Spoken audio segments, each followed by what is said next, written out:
America को लगा ना ये हमारा डॉलर तो छाप देंगे, हमको क्या जाता है, यहीं पैसा देंगे, और यहीं से वो सोचा कि पूरी दुनिया को हम मजबूर कर देंगे कि आप कोई भी चीज खरीदिएगा तो डॉलर में खरीदिएगा।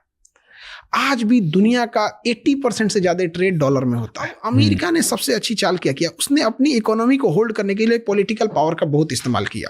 जैसे वो हर नियम बनाता है जो आप अमेरिका तक नहीं पहुंच सके।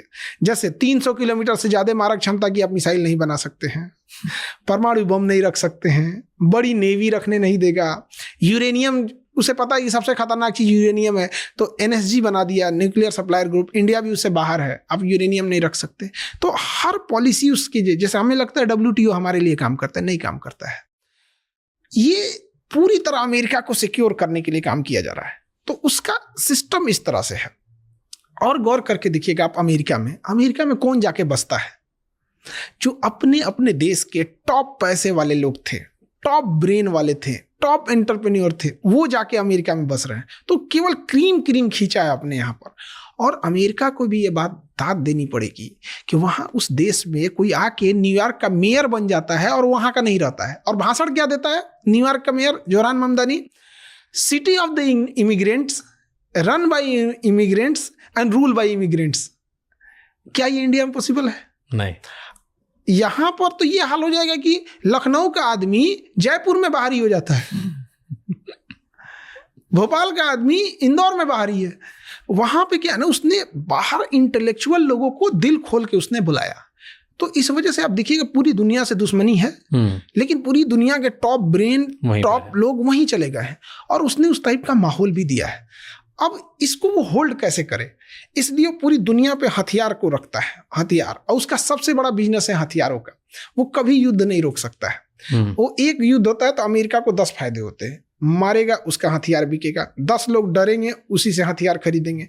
अब जो देश बर्बाद हुआ है वो वर्ल्ड बैंक से लोन लेगा, वर्ल्ड बैंक को पैसा यही देगा, वहां से कमाएंगे। फिर जो उस पर कंपनियां आएंगी वो इन्हीं से खरीदेंगे, सब यही कमाता है। तो उसकी इस तरह से उसने बना के रखा। अच्छा, अगर यूरोप या एशिया जैसे देशों में रहता जिसके पास में बॉर्डर रहते तो उसको भी बहुत डिस्प्यूट होता। वो अपने आसपास में किसी दुश्मन को पनपने नहीं देता है। मैक्सिको हो गया, कनाडा के राष्ट्रपति को कहता है कि तुम तो मेरे गवर्नर हो, तुम्हारा वो मेरा ही स्टेट है वो कनाडा। वेनेजुएला के राष्ट्रपति को उठा ले गया। और ये सब होते बड़े बेशरम है। जिसको नंगे घूमने में शर्म नहीं लगता उसे वादा तोड़ने में क्या शर्म लगेगा? प्रैक्टिकली सोच। अब उनका कल्चर भी अलग टाइप का है। इलोन मस्क के पिताजी जो थे, एरोल मस्क, उन्होंने जब शादी किया तो एक डिवोर्सी लड़की औरत से शादी किया। तो जिस महिला से शादी की उसकी ऑलरेडी एक बेटी थी, वो 4 साल की थी। तो जब शादी किए तो रिश्ते चले, कुछ दिन बाद उस महिला से, जिस इलोन मस्क के पिता ने जिससे शादी किया था, उससे डिवोर्स हो गया। तो उसकी जो बेटी थी 4 साल की, उसको खर्चा पानी पैसा उसे यही देते थे। बाद में जो बड़ी हो गई तो इलोन मस्क के पापा उसकी बेटी से शादी कर लिए। मतलब पहले उसकी माँ से किए, फिर उसकी बेटी से। जब उसकी माँ से शादी किए थे तो उसकी बेटी की 4 साल की थी। अब बड़ी हो गई, उसके 2 बेटे भी हैं, और दोनों इलोन मस्क के भाई हैं सब। इलोन मस्क के पिता के। तो उसका कल्चर सब अजीब टाइप का है। ये सब ट्रू है? मुझे नहीं पता था ये। एकदम बिल्कुल ट्रू है। पर ऐसे ओके, तो ऐसा कल्चर क्यों है? ऐसा किसी को किसी चीज से फर्क नहीं पड़ता? अपना कल्चर है तब तो हम लोग इंडिया वाले, इंडिया का कल्चर, वहां जो जहां से गया अपना कल्चर बना दिया है। अब किसी को अपने एरिया में रहने पे, अब जैसे हमको श्रीलंका में घुमा दीजिएगा, श्रीलंका में हमको कौन जान रहा है? हम लोअर टी-शर्ट पहन के घूम देंगे। तो वैसे ही वहां है, वहां जो जहां से गया वहीं से, उसको कोई माई बाप वहीं नहीं पूछने वाला। और फिर जब वो इतनी दूर है तो दुनिया उसकी सुनती क्यों है? पावर है उसके पास। सबसे बड़ा चीज क्या है, वो ये कंट्रोल करता है कि आप हर घर में क्या क्या यूज हो रहा है उसको वो कंट्रोल करता है। ये कैसे आया उसके पास? वो सेकेंड वर्ल्ड वॉर के टाइम पे ना वो हथियार बनाता था और ब्रिटेन को हथियार बेचता था। और सेकेंड वर्ल्ड वॉर के पास पूरी दुनिया में डर का माहौल हो गया कि हमारा पैसा लूट जाएगा, हमारा सोना लूट जाएगा। तो सारे देशों ने ना पैसा और सोना लेके रख दिया अमेरिका के पास। अब अमेरिका को लग गया कि सोना देना नहीं है इसको, अब क्या करें? तो इसके लिए उसने एक डॉलर कूटनीति लाई। उसने कहा ना कि आपको जो चीज खरीदना है, हथियार खरीदना है ना, हथियार खरीद लीजिए, लेकिन पैसा डॉलर में लीजिएगा। तो सोना रखा था, डॉलर छापने में क्या जाता है, डॉलर छाप छाप के दे रहा था। इससे अमेरिका को लगा ना ये हमारा डॉलर तो छाप देंगे, हमको क्या जाता है, यहीं पैसा देंगे। और यहीं से वो सोचा कि पूरी दुनिया को हम मजबूर कर देंगे कि आप कोई भी चीज खरीदिएगा तो डॉलर में खरीदिएगा।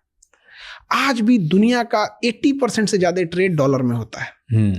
और उसने सोचा, और कोई अगर डॉलर लेने से मना किया तो या तो उसको डायरेक्ट मारेगा या तो इनडायरेक्ट मारेगा। जैसे वेनेजुएला को डायरेक्ट ले गया, ईरान को डायरेक्ट ले गया, इनडायरेक्ट लेना रहेगा तो इनडायरेक्ट भी उसके पड़ोसी को हथियार दे देगा। कुछ नहीं करना, उसके मंत्रिमंडल में 4 आदमी को करोड़ रुपया दे देगा, 100 करोड़ रुपया पकड़ा देगा, वो कहेगा कि हम प्रधानमंत्री हटा के वही रहेगा, तो तख्ता पलट करा देगा। शेख हसीना के साथ क्या किया, यही कराया। और इसके लिए उसका साथ देती हैं सब सोशल मीडिया। हर घर में सोशल मीडिया है, ट्विटर उसका, फेसबुक उसका, हर चीज पर उसका अपना कंट्रोल है। और वहां से वो नैरेटिव सेट करता है। पहले उस देश की इकोनॉमी चौपट करेगा, वहाँ महंगाई लाएगा, अपोजिशन लीडर्स को भर भर के पैसे देगा, अपोजिशन लीडर्स के बातों को सोशल मीडिया से उठाएगा, जिनकी सरकार गिरानी है उनके केवल निगेटिव चीज़ों को चलाएगा। 5-7 साल जब ये हो जाएगा तो फिर देखेगा कि उनके टॉप जो करीबी लोग हैं उनको खरीदना चालू करेगा, अपने एजेंट्स को भेजेगा CIA के थ्रू, और धीरे धीरे धीरे धीरे करके पूरी इकोनॉमी गिरा देगा। अमेरिका टिकता है क्योंकि उसके पास पैसे हैं, और पैसा तब तक है जब तक दुनिया व्यापार कर रही है, और डॉलर में करेगी, और नहीं तो ये इसके पास हथियार इतना बड़ा मार्केट है। आप सोचिए कि जीवन भर अगर हम 100 एकड़ खेती करें, 100 एकड़ जमीन पे जीवन भर खेती करें, हमको उतना फायदा नहीं होगा जितना हम एक तोप बेच के खरीद लेंगे। एक तोप बेचेंगे उतना हो जाएगा। जीवन भर हमने 100 एकड़ पर फूक खेती किया है, तो उनके पास यही होता है, और वो लड़ाई रोकेंगे नहीं, और हमेशा एडवांस दिखाते रहते हैं। अभी जैसे अरब वाले को, हम लोग को लगता है कि अरब वालों को मार दिया ईरान, ये नहीं, अमेरिका जानबूझ के कर आएगी, तुम पिटाओगे फिर खरीदोगे किससे? हम ही से खरीदोगे। हम कहेंगे अच्छा ये वाले पे ना पिटा गए, ये उससे एडवांस है। बट ये जो कर रहा है अभी जो अमेरिका का प्रेसिडेंट, वो जैसे आपने बोला वेनेजुएला को रातों रात उसने उठवा लिया प्रेसिडेंट को, राइट, कहीं पे भी झगड़े करा दिए, किसी की भी सरकार गिरा दी। तो इसका मतलब ये है कि अमेरिका आज जो देश उसके खिलाफ है, या जो अंदर से थोड़ा भी उसके खिलाफ पनपेगा, उसके प्रेसिडेंट को रातों रात उठा लेगा। कोई कुछ नहीं बोल सकता है। हम लोग, पूरी दुनिया एप्स्टीन फाइल वालों से कंट्रोल हो रही है, तो हम लोग कोई कुछ नहीं कर